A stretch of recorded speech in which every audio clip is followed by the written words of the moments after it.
TV. Gonna grab a drink or three, because you know it's always 5 o'clock somewhere. Two lads from Yorkshire and another bloke from Somerset. Something to chew in the fat with each other, you never quite know what you're gonna get. Marky's a spark and his barbs are sharp, he has us crying. For an electrician his banter is electrifying. Neil's a designer, the guy with the cider. John is the landlord and they're all on Happy Hour TV. Good evening, folks. It's always 5 o'clock somewhere, so thank you so much for taking the time to come and watch us three just enjoy a bit of banter. My name's Neil. Let's go this way. Who's that? I'm John. Hello. John. And this way? Hello, I'm Mark. There's Mark. So, as I say, thank you for joining us for our Happy Hour TV. If you like what you see, hit the like button. It helps us along the way with our YouTube stuff. And to be reminded of when it's going to happen, click the subscribe button and tap the bell. The tap bell thing will bring up a little notification on your phone.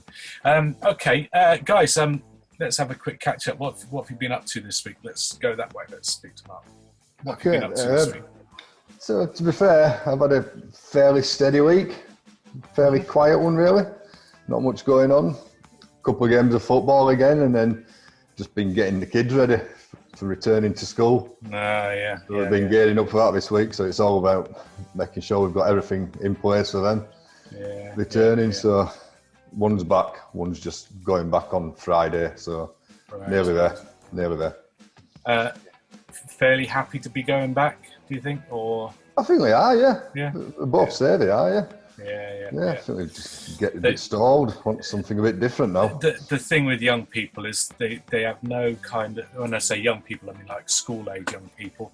They probably don't have an interest of like world affairs, you know, they're just kind of, they're in their own little social kind of bubbles, aren't they, of, you know, what's interesting or not. They're not bothered about what the news says at 6 o'clock or whatever the time goes by. Is it? John, what have you been up to this week? Well, the kids have been going back to school, so I've had loads of time to myself and enjoyed that. And then we were approached by a charity that we worked with recently and inquired whether or not we would be interested in doing a skydive. So I immediately hid behind Lauren. I mean, I didn't even hesitate. It happened in a flash. I said Lauren would love that. So we spent the week sort of putting into place plans for the skydive and how we're going to fundraise and efforts have all been in that direction. So let's just bring that up on the screen. So there you go. There we are. So Lauren's going to jump from 15k. I mean, that's some way up. Is she going to jump? Is she going to jump or be pushed? What do you reckon, John? Well, that's a good question. So 27th of September, and it's for When You Wish Upon a Star, which is a fantastic charity that grants wishes for children that are terminally ill.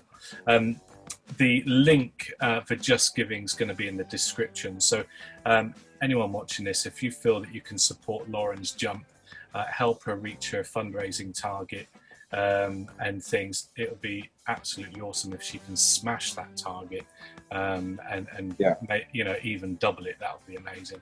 No matter how small the donation, there's no minimum donation. Yeah, and it's all self-funded as well. So we've paid for the jump. Yeah. So every pound that you put towards the Just Giving, you can gift aid that as well if possible. Yeah. And then that total will be contributed towards as well by the government, which is So and if you're watching after you know, the jump, so if you're watching this video afterwards, probably a month or so afterwards, the funds will still be climbing up in the thing before being sent over to the charity. So even if you're watching this afterwards and you feel that you can help, you know, please click the link and do your bit. That'd be great. Awesome. If we get a video of her jumping, we'll show it on here. So that'd be awesome. Good. Good. Okay. Anything else, John, other than that? Other than helping Lauren panic about jumping? I've had a bit of a traumatic week as well, aside from that. But, you know, the youngest child has been a bit poorly. Yeah. But, it's been a bit difficult. Fingers crossed, all okay now. You know. So, fingers crossed is on the mend. Yeah. So that'll be a big relief. Get past the next few days, and he's been through the wars. He's a bit battered and bruised. Yeah, bless him. So hopefully he'll heal well now. Okay. This week for me, it's been the week of the smoke alarm. All right. You only have to walk past it, and the smoke alarm will go off. All right. It's been it's just everything about it. You know, you try and waft it with your tea towel and things. Couldn't stop this thing at all. So I got the step out or whatever, and I pulled it out and pulled the wire out the back, and it's still going. You know, so I'm pulling out a battery. Trying to dismantle the thing to stop it from going off, because there was nothing burning, nothing. I was blaming Joe's cooking for a while. Thinking, she's cooking again, but there was a reason for it. The thing had expired.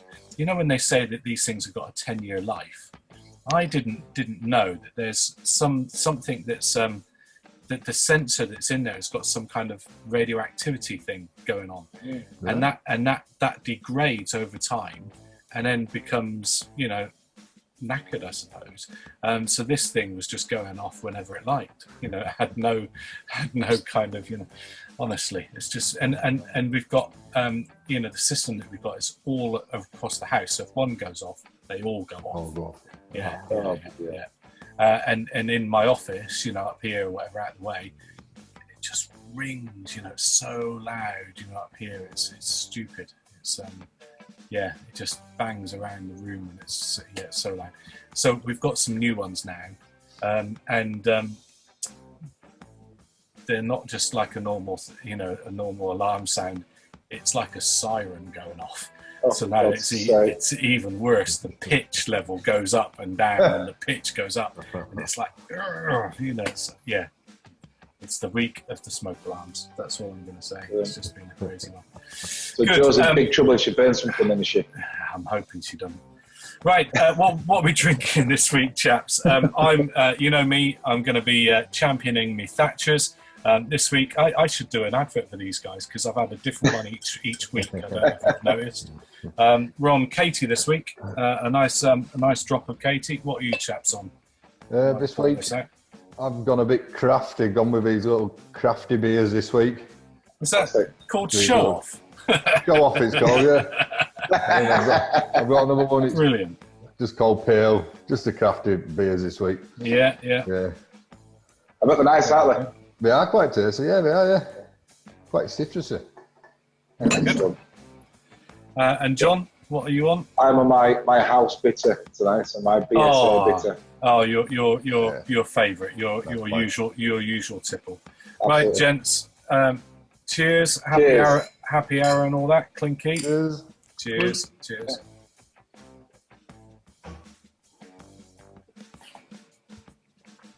Good. Right, are we ready for some what happens next? Yes. Usually, yeah. It's one of my favourites, is this. Right, I've got some good ones this week. You'll like this. So here comes what happens next.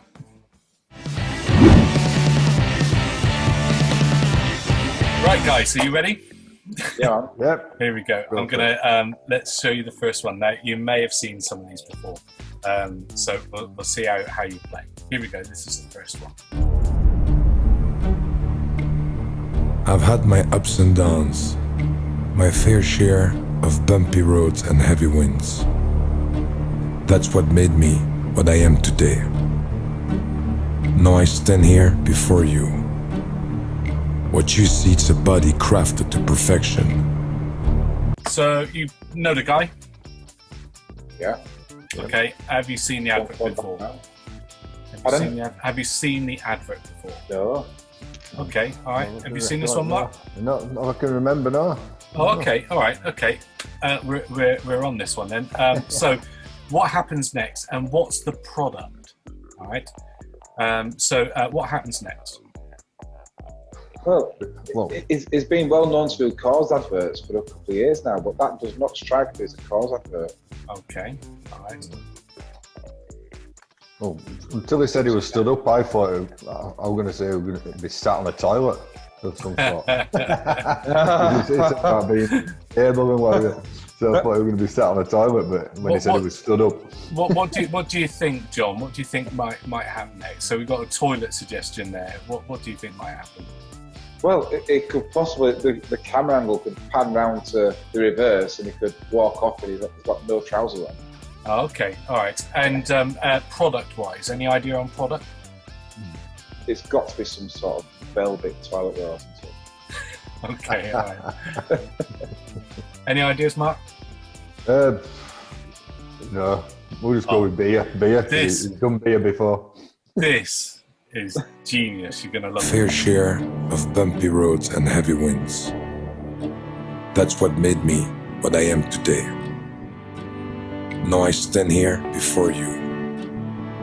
What you see is a body crafted to perfection. A pair of legs engineered to defy the laws of physics. And a mindset to master the most epic of splits.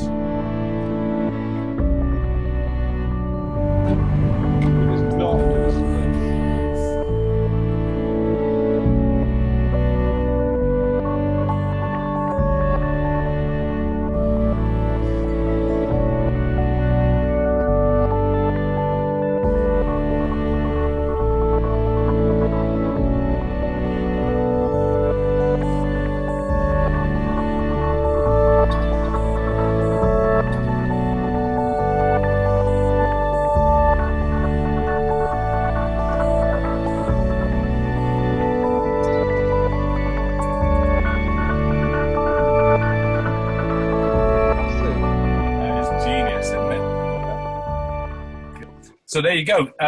Volvo. I wouldn't have thought that you'd guess Volvo, especially lorries. But did you notice that they were driving in reverse?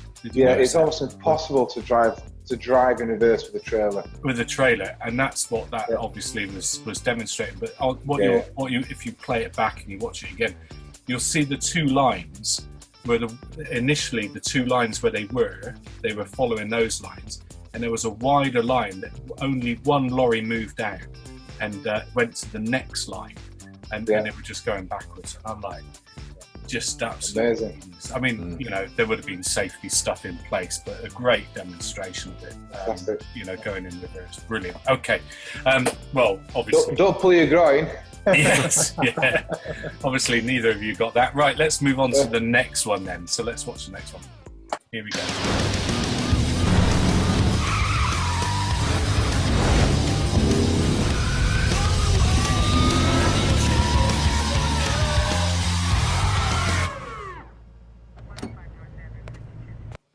What do you think happens next? Let's go with Mark. Oh, thank you. It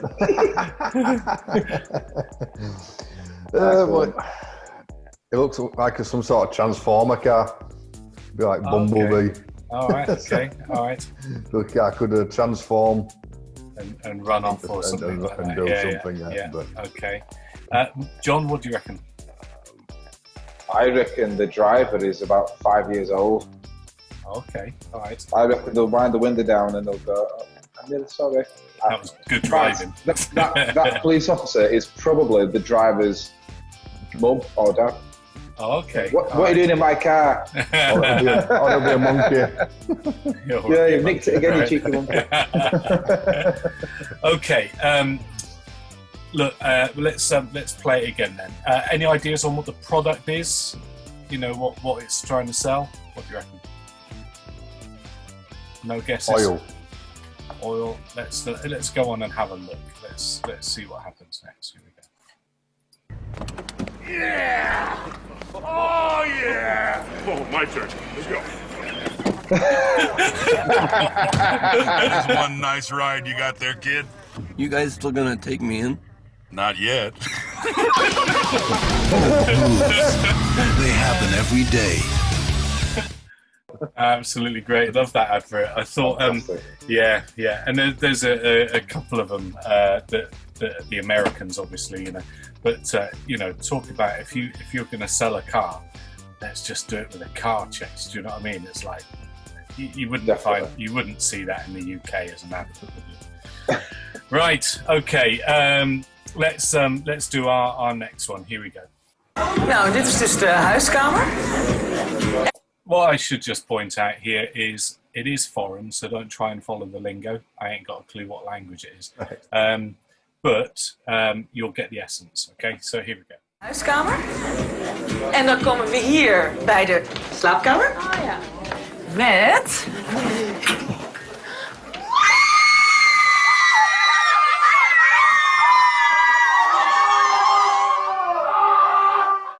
Guys, have you seen this advert before?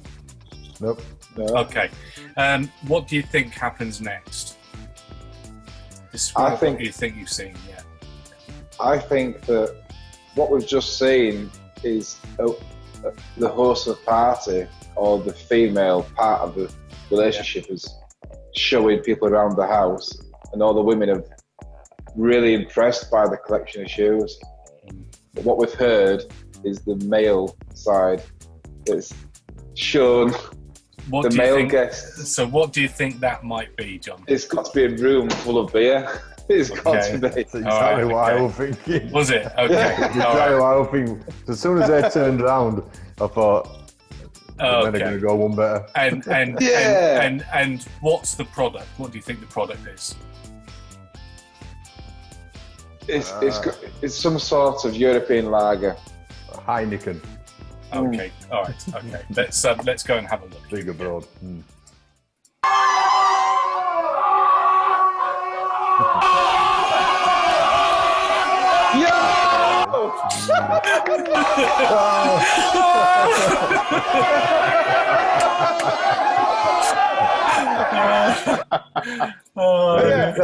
They work back.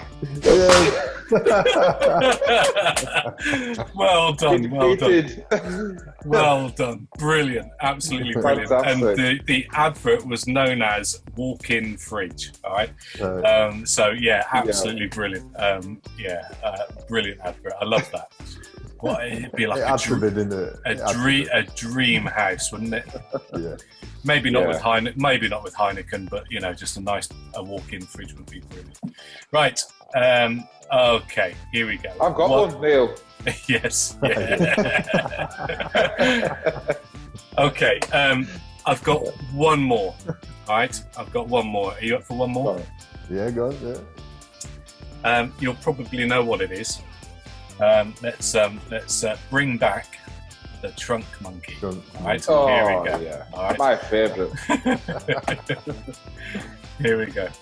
Who do you think you're honking at, huh? What, you don't like the way I drive? What? Come on in, I'll give you a driving lesson. You want a piece of me? Why don't you come out and get you some, huh? Where are you gonna go now? Well, you can't speed up by anybody now. Okay, go on. What do you reckon, John? Well, I reckon that looks like a panic button that is to be deployed by the driver to tell the trunk monkey that there's an issue we need to deal with now. Okay. It's not like a remote alarm service or where the trunk monkey detects someone intruding. Yeah. I reckon he's got some sort of body armor. Right. Like a ninja. I think he'll have a ninja suit and a little bandana on his head. And he'll get out and he'll have some nunchucks. Yeah. He'll bash that guy up. This could be, because this has been a similar answer for you every time we've shown one, so you could be close here. Mark, what's your thoughts? Yeah, well, same as John, obviously. Same as John. It's some sort of a backup bodyguard type. Road rage, sort of anti-road rage. So I think it might end up in a river again, over a bridge. John, I love the fact. I love the fact that it's got a button built in, to the car. It's got a nice little red button, and it's got the label that says "Trunk Monkey." And I think even if you put one of those in your car and told your boys, Don't make me press it, lads. Don't make me press it. Right? They'll think you've got this monkey in the boot of the car, So I think it'd be a great addition just to keep the suspense for kids. Yeah. Right, here we go. Let's see what happens. All right. Anybody now, you think you're better than me? What you think? Oh, I don't like the way you drive. What, you got a fancy new truck? Huh? Keep out! The Trunk Monkey, a revolutionary idea you'll only find at Suburban Auto Group, pending approval by Attorney General. All right, back in the trunk. Oh dear, brilliant. There you go. That's what happens next, and we'll have some more next time. There you go.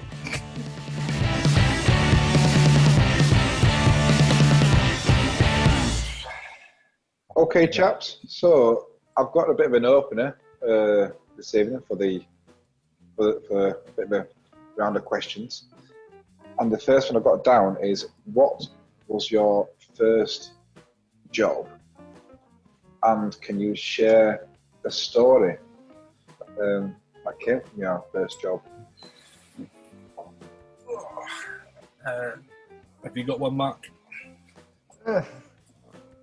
First job, yeah. Started to go with it, I think as well. But first job, it was the holiday period from first leaving school and getting my GCSE results to going back to sixth form, or leaving school in my case I did. So in the school holidays, I got a job at an electronics company, which was based in Salts Mill. Right. And used to make electronics components basically, and I was working on the production line, putting little wires in circuit boards for various little appliances. But the product we were working on was rape alarms. Right. Okay. so we just sat there all day, just putting little wires on circuit boards for rape alarms. So not my first job. I'm not an electrician, but is that so? Even though you're like an electrician now, are you like circuit board, qualified? No, it was just like a little job in the summer holidays. Because but do you know things like diodes and Zener diodes and all that kind of stuff, and capacitors and all those kind of bits? Do you know all those? We know little bits about them, but we don't. It's not something we deal with. Right. We'll deal with capacitors quite a bit. Yeah. All the little diodes and everything we do. Would you be able to read like the electronic diagram? Yeah. Yep. Right. Yeah. I've got one. I've got one for you. I'm going to get you. Don't go testing me now. I'm going to get. Why did you say yes? I am. Live on air. I'm gonna find it, and I'm gonna challenge you on it. But no, I'm gonna get you to build something for me. Get in the cellar, dust off the old soldering iron, and I'll catch up with you. Right? Yeah, brilliant. Nice one, Neil. Job between us, we can fudge it. I did do a bit of electronics for somebody, and I got most of it working. But there was just a couple of components that I didn't realise were directional. Yeah, so it kind of stopped the roots of the the diagram sort of thing. So but I'd like to build another set, but I'll explain that another time. Cool. Yeah. Right. Okay. Is there anything else to add to that, Mark? Now that I've interrupted you about your electronics. No, that was it basically. That was okay. As far as it went.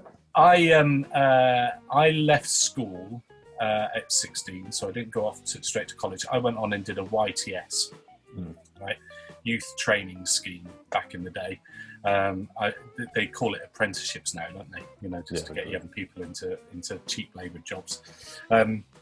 So I was on my YTS, and my first work placement, I suppose, was working at an adult learning disability centre. All right, so adults with learning disabilities. There was Down syndrome people there. There were people with autism. There were, just people with, different, levels of abilities and stuff. Absolutely brilliant place. Really, really enjoyed the work. But when you're 16 years old, right? Now, I worked with this group of people, you know, throughout my career at different times. And it probably stemmed from, you know, doing it straight away when I left school. But when you're 16 years old and they're 20, 30 something, you know, it can be quite daunting, right? I remember this is where my graphic design started. Even though it was in the, you know, in the environment of supporting people, I went into a chap's room because they had this learning centre was a bit like a school, I suppose, and they had different classrooms, okay? So they would have life skills, they would have cooking, home economics, they'd have, you know, workshops, you know, they'd have, you know, gardening, they'd have, you know, different classrooms, right? And there was this one classroom that I think was a bit like an art room, right? And the guy, I think his name was Melvin, maybe, he was the tutor. I was in his class, so I had a timetable and I was like the classroom assistant, I suppose, you know, supporting the tutor, not supporting the people so much, but supporting the tutor with getting pots and pens and handing out bits of paper to everybody and things. One day I said to him, I said, how come you've got a computer there, right? I've never seen you use it. Oh, I don't know how to use that. He said, they got some funding, you know, and they gave me a computer. I haven't got a clue how to use it, and I have no intention of using it. It's just parked there, not a clue how to use it. It's pointless, right? At which point I said, well, do you want me to have a look, you know? Now, I'd never really done anything on computers other than what was at school, and at school, we had an old BBC, you know, classic, you know, arcade thing, you know, and you learn basic code stuff. Go to 10, print, you know, and you print, you know, print your name 100 times or something, you know, you know, it's stupid stuff. So I never really understood it. So this computer was there in the lunch breaks. So I booted up this thing in the lunch break because he said to me, oh, you're not touching it now. Do it in your lunch break if you want. All right. So in the lunch break, I sat at this computer and turned it on, and there was nothing on this computer except one program, one bit of software, and it was Coral Draw, right? So once we'd worked out what Coral Draw was, because none of us had ever heard of it or seen it before, I'd worked out we could probably do posters, right? So when they'd have like a lunchtime disco, or, you know, a fashion show, or, you know, a glitter, you know, ball, or, you know, whatever, you know, the different, you know, events might have been, I started designing some posters. So when I was 16 years old, and it's funny now that, you know, obviously a little bit older, I'm graphic designing. So it kind of started all the way back then, even though it was a completely different job. So yeah, you know, the first job, I started designing posters, and I'm graphic designing now. So yeah, there you go. But I've had many. I've done loads of jobs, and there's so many tales of all the different jobs. But that's the first one. There you go, John. Go on, John. Yeah. The first sort of job I had was when I when I was a child. I was the go-to young person in the area if their bike broke. So even at 12 years old, the kids from the area would turn up at my door. Your brakes don't work, to fix it. I've got a puncture, or my handlebars will come loose, or whatever, and I would fix it. Yeah. So when I was a little bit older, maybe 13, 14, during the school holidays, I would go and work at this car garage called Rebos, and they used to do engine rebuilds and do general service repairs, maintenance. And I went there during my school holidays until I was about 16. I really enjoyed it, and one thing that I remember, it's quite poignant, was the old chap that works there. He was 78, and he worked during the morning, and he used to pick me up, and he'd drive there in his Rover Metro, and he'd only use 2 gears. He'd drive in 2nd and 4th gear. So no matter where you are, at a standstill, he would set off in 2nd gear, and So he'd really struggle, and then he'd rev its nuts off, and then he'd change up into 4th, and it would really struggle again. But he was a diamond chap, and he was called Michael Mazepa. He was Ukrainian, and he said, the way that he spoke, it really amused me. And it, if you make a small error, like we might say with I don't know, dropped. Oh, how do we do that? But without the swear box. Yeah. He would say caramba, and that word has stuck with me forever. Yeah. So if you make a slight error, you think, oh crikey, that was a silly mistake to make. Yeah. The word that he would use was caramba. Brilliant. And he'd say it all day long. Until 12. I remember that word was always shouted out by Bart Simpson. Was it? By caramba. By caramba. Yeah. Oh, really? Yeah. Yeah. Well, it's got Ukrainian heritage, or should I say Eastern European heritage. Right. Very good. Very good. If you could meet a celebrity for maybe a tipple or two, if you could prop the bar up with a celebrity, who would you like to prop the bar up with? Yeah. I must admit, I thought about this for about 30 seconds. Really? And then the answer was obvious. It was. Go on. It was one of those you go first, then, John. Woods for the trees moments. Because for me, it's got to be James Bond. Okay. Got to be. Right. All the glamorous lifestyle, the fast cars, the fast women, the casinos, the people that you meet, the danger that you go through. Yeah. He's constantly drinking whiskey like it's apple juice. It's likely that it is apple juice. Yeah.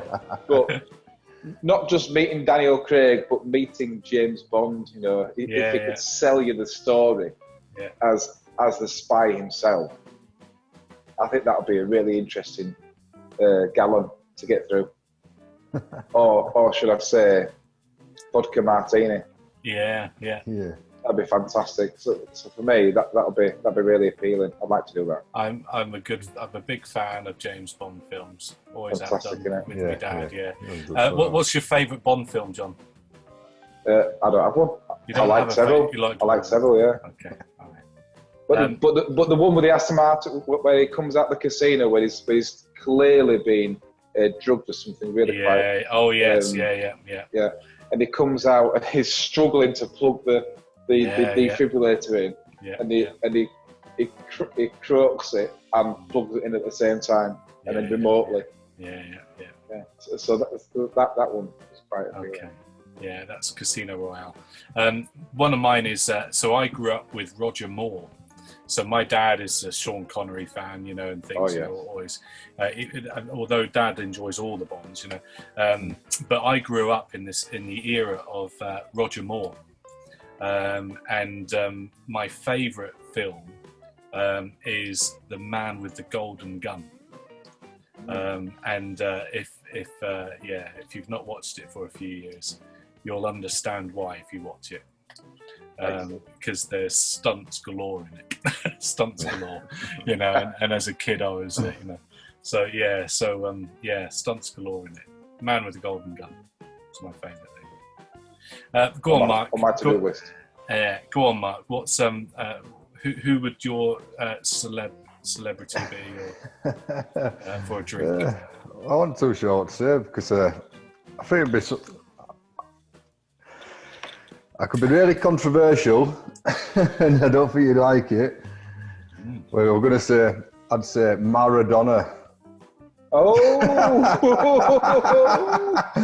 Just so I could like shake his hand and buy him a pint for scoring that goal with his hand. Oh, God. Oh, it hurts. It hurts. Exactly. It still hurts now, doesn't it, for you? Oh my days, it hurts. I kind of, I'm missing the point slightly. You know, I know he was, you know, the guy with the hand, but I don't know the controversy of it all. But yeah, we'll save that for another day. If it wasn't him, did you have someone else? I'd like maybe a comedy duo, like Vic Reeves and Bob Mortimer. Oh, right, okay. I think they'd be good fun. Yeah. To have a beer with. I think they'd be pretty wacky and out there and have a good laugh. Okay. They'd always be my favourite yeah, comedy I think duo. that would be I think that would be nice. Actually, that would be good. Okay, having heard yours, I've had a bit of time to think. I thought initially of, you know, who's not around now that I would just love to have an hour with, and my initial thought was Norman Wisdom. All right, Norman Wisdom. He's one of my favourite films, you know, from my childhood, called The Early Bird, and I just, you know, having seen interviews of him, you know, with Parkinson, with, you know, whoever on telly, I think he'd just be a real hoot to listen to and just hear the yarns and the stories and things. So it's not looking for anything else other than entertainment, you know, just that good time of, you know, someone laughing and telling you yarns and stories. Yeah. So I was thinking along the lines of Dead or Alive, you know. So he's passed away, and I think I would have just loved to have, you know, spent a bit of time with him and hear some of the stories, and, you know, because if you watch some of his interviews, they're really fun. Anyone alive, similar to you, Mark, comedy guy. I was thinking of Will Ferrell. I think he'd just be a laugh a minute. You know, and just madcap kind of, you know, character. I would just love to, you know, hear, you know, some, you know, fun stuff like that. I think, yeah, Will Ferrell or Norman Wisdom, for me, comedy guys. I want to laugh when you go out for a drink and you want to, you know, absolutely, you know, there's a time for that. And you see, I initially thought. You know, when you first said it, John, but you kind of made it all a bit sensible. I initially thought, you know what, I'd really like a nice drink with J-Lo, with Jennifer Lopez. And then I thought against it. And I thought, no, I won't share that. I'll just save that for another day. I think you can superimpose your face. Enjoy the pina colada. Yeah, you know I'm good at Photoshop. Yeah, put your face on Del Boy's body. I'll do that. With a big cigar, a pina colada. I'll find J-Lo in your arm. I'll find a picture and I'll stick it there for a quick flash, and then it'll be gone. Yeah. I'd really like to have a nice natter, obviously. Right. Yeah. Switch off your phones, it's pub quiz time. Over to Mark. Right. This week, chaps, I've gone for a cartoon theme. Oh. Back to childhood days. Oh, so yeah, so these are all pretty much based on cartoons. Okay. So hopefully we might get a few this week. Okay. 10. So it'll be 10 questions, yeah. 10 questions. Okie dokie. Yeah. We all ready for question 1? All set. All right. The children's TV character, Prince Adam of Eternia, is better known by what name? I'll say that again, Mark, sorry. The children's TV character, Prince Adam of Eternia, is better known by what name?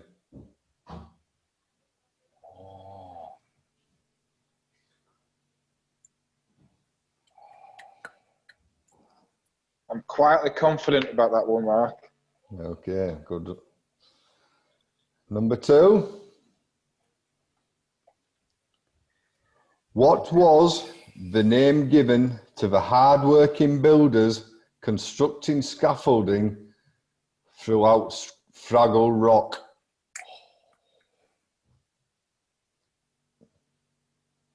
What's Fraggle Rock?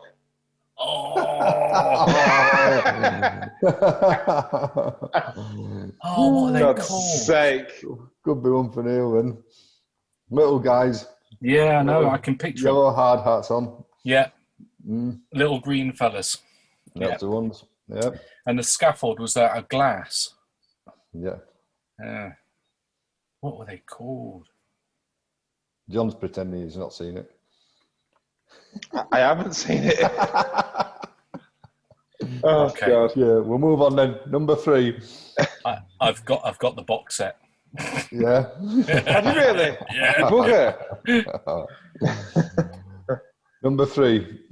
What is the name of the underwater city where SpongeBob SquarePants and his friends live? Oh, do you know? Thank you.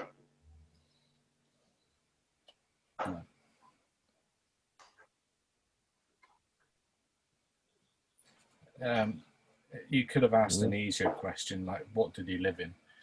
Yeah, Anyway. well, that would have been easy. Number 4. Who had a niece called Penny who had a dog called Brains?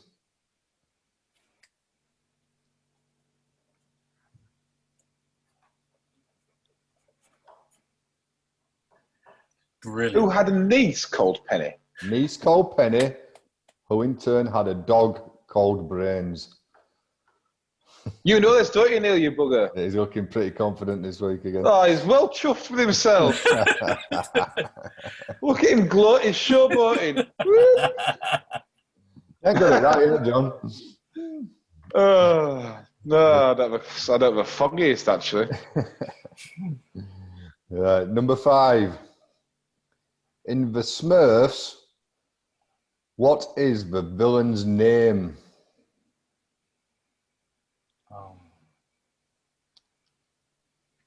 It could also be a bonus point if you get his cat's name as well.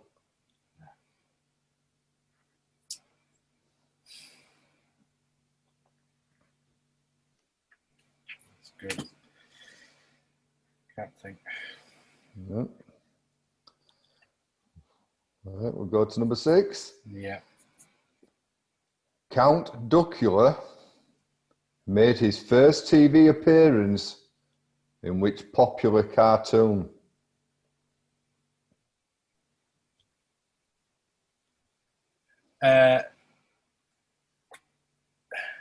He made his first appearance. Yep. In a different cartoon. Different popular cartoon, yeah. Okay, I mean, it might be. I'll be surprised if it is, but we'll give it a go. Okay. Number 7. Yeah. In the Mr. Men cartoons, what colour is Mr. Strong?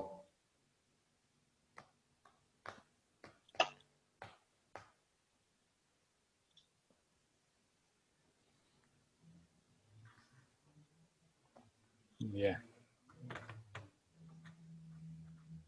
Okay. All right. Number 8. What is the name of the street the Simpsons live on in Springfield?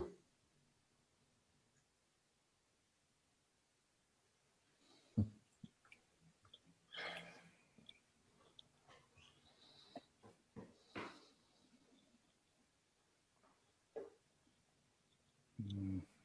you know that, Neil? No. He's not dancing anymore, is he? No. No. We're gonna, I don't know. There is a football track which would fit there, Neil. Yeah. I'm not going to sing it, though.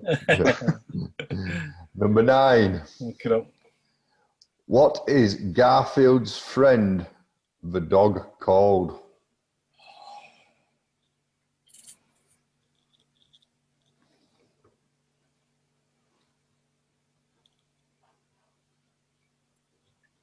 Oh.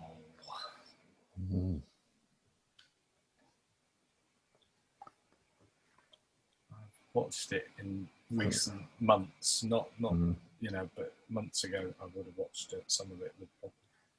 And then the final one, number 10. What colour spots does Super Ted's sidekick Spotty have? Got you. Oh, Neil, you toe rag. You know it, don't you? He's bluffing, Very good. Very good. Thank you for those, Mark. I reckon we should treat question 1 as a tiebreaker. Well, question 1, you might have that, John. I think that's the only one I've got.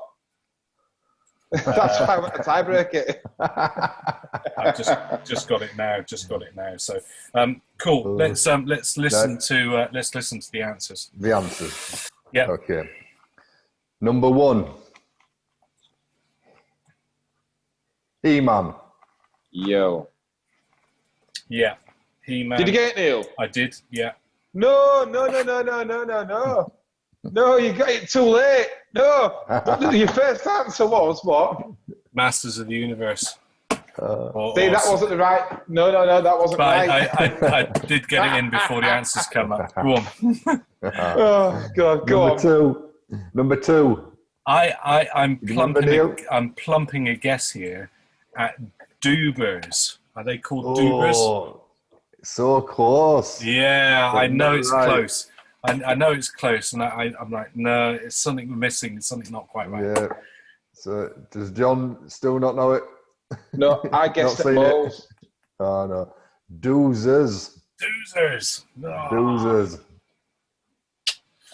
Doobers. No. Oh, one letter out. One letter out.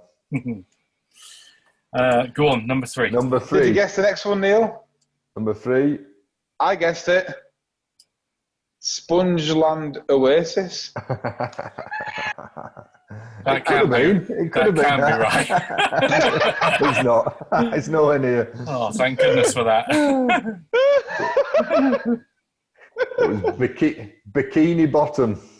Really? Brilliant. Nice. Brilliant. Oh, I wouldn't have got that. Oh, God. Number 4.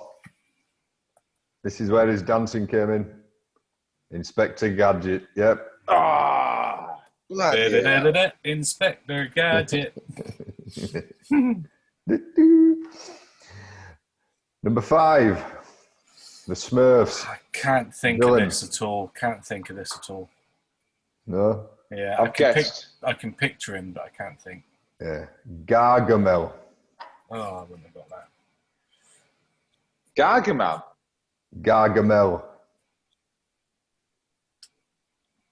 Oh, Gargamel.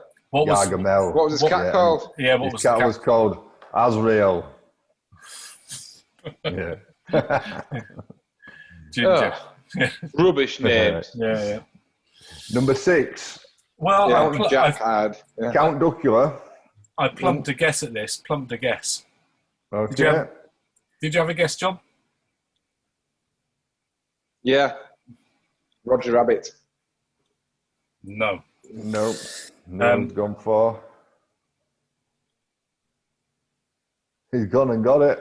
Oh boy! Get in. No. Danger Mouse. No. Look at that. Brilliant. I didn't know. I was surprised. I was surprised by that one. Yeah, I didn't know. Danger Mouse. Danger Mouse, because David Jason did the voice of Danger Mouse, and David Jason also did the voice of Count Duckula. Yeah. Ah, did he really? Yeah.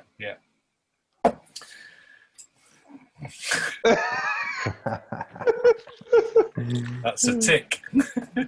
Go on, then. You get that tick. Number 7. Mr. Strong is red. Yeah. I'm not getting my guesses very good tonight, am I? No. Are you sure it wasn't blue? Are you doubly sure? No.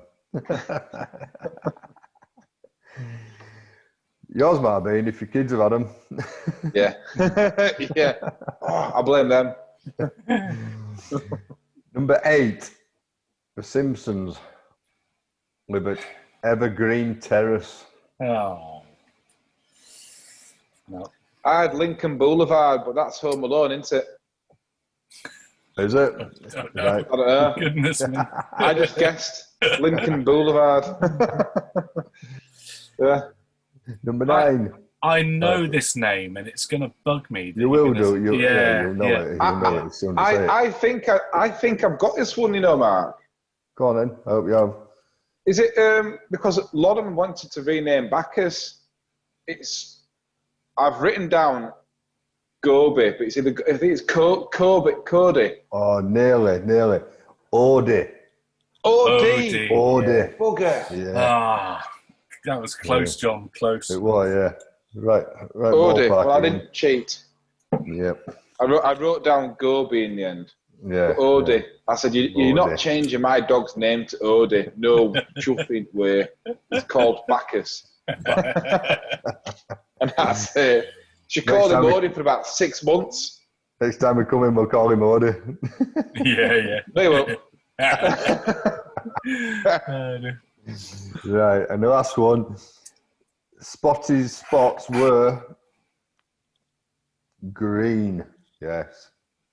Well, I did quite well.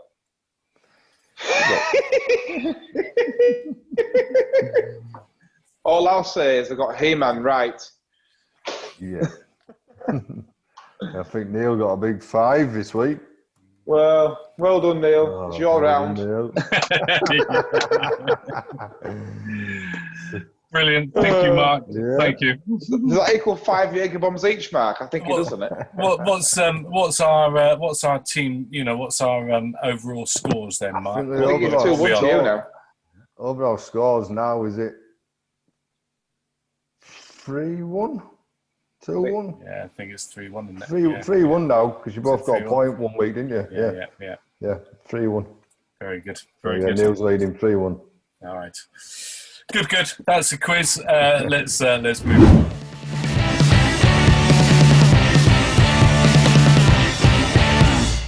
So, without getting too wishy-washy with romantic gestures, what is the best gift that you have ever been given?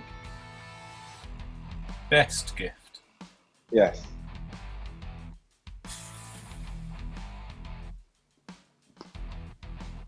Can it be childhood? Childhood, can it? It doesn't have to be childhood. It can be whatever you just sort of think of straight away. I mean, I can go first if you like, because go on, you go first, then, John. It is one of these things that it's difficult to do. It's difficult to buy someone a gift, isn't it? And people constantly buying me birthday presents, Christmas presents, and they don't actually mean much to me. They end up going in a drawer and get forgotten about. You find them in years' time.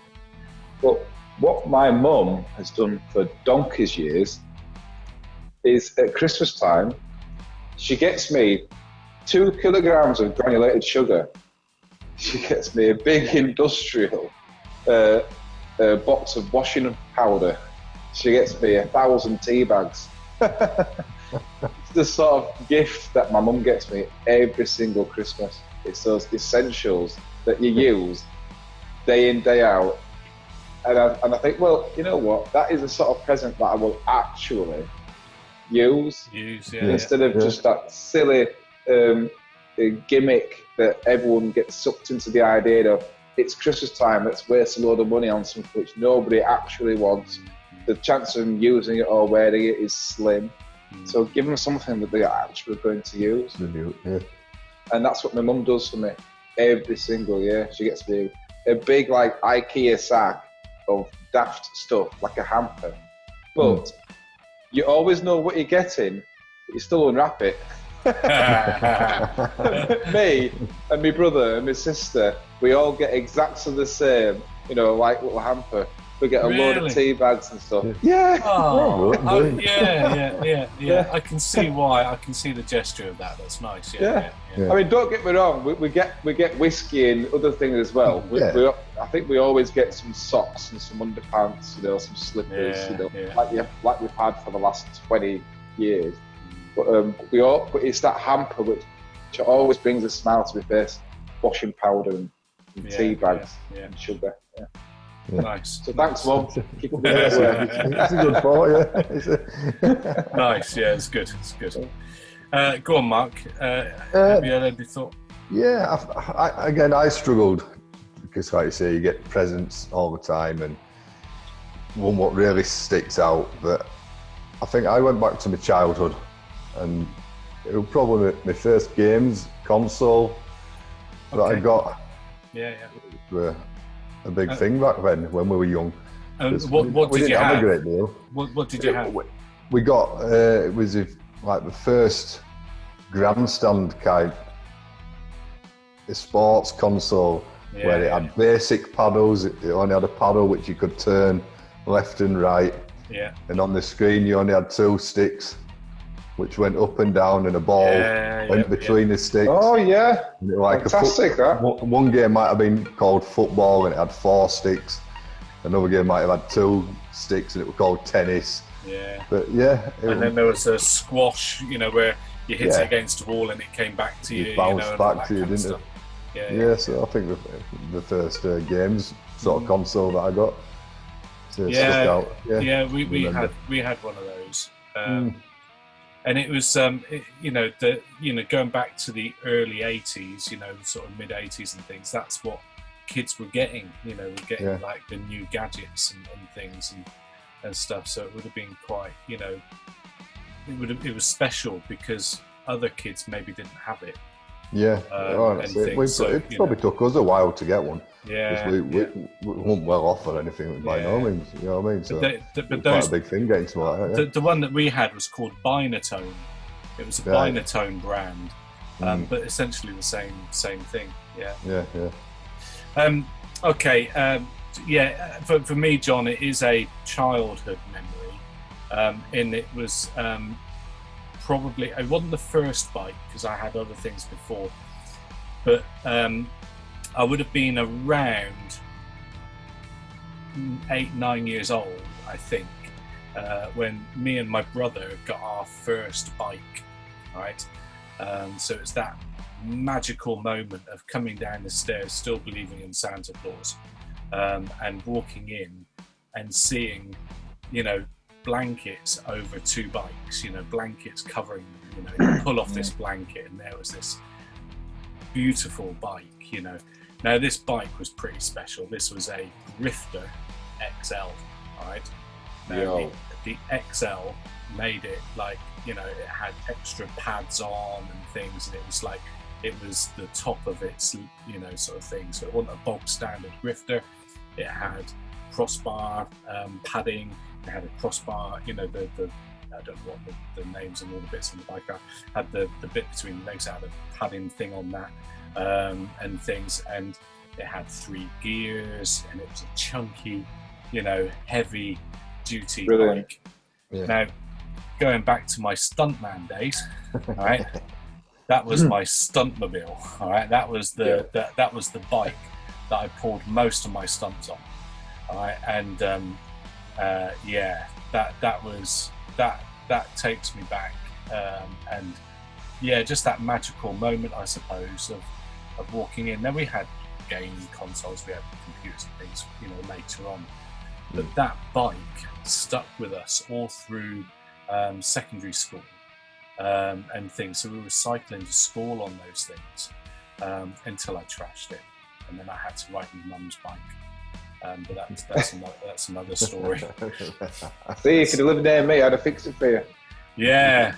Well, I don't think you could have done. I think I'd gone into the wall and bent the forks, you know, and things. Yeah, I don't know. Yeah, the thing had definitely had its day. You know, it bent out of shape and things. So, yeah.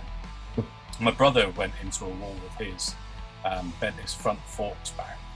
but Jason smashed his teeth in, you know, against the wall that he went into. Yeah. Loads of stories about our bikes, but yeah, the bike for me was probably the one. Yeah, done a lot of stupid stuff on that bike, fallen off it many times. So many times, in fact, that I think either the following Christmas or 2 Christmases after, my mum bought me a BMX helmet. Right, boys, haven't you got home to go to? Thank you, Lauren, for shouting that out. It is time to bring it to a close. So thank you, guys. Thank you for sharing those fun stories. We'll catch up next week. Just a reminder to folks watching. Please hit the subscribe button and tap the bell so you get notified when we're next on. We should be on again next Friday at 5. So join us for that. Hit the like button. It's something that YouTube like to see, and what that does is it helps push our video, on their, sort of stream for showing other people. So it helps spread the word if you do that for us. Grand, do that, and then we'll catch up next time. So thanks, guys. Really enjoyed that. Thanks for the quiz, funny quiz. I enjoyed that. And we'll catch up next time. Oh, don't forget, folks. Lauren's Skydive. If you can help out, the links below. Do help us out with that, and let's raise as much money as we can for Lauren for her skydive jump. I bet she's bricking it. Cool. Right, you're not going up. You're not going up in the plane as well, then, John? No. No. Cool. We'll get the trampoline out and catch her at the bottom. Cool. Thank you, guys. We'll catch up next time for Happy Hour TV. Cheers, folks. Cheers. Cheers. Cheers. Cheers.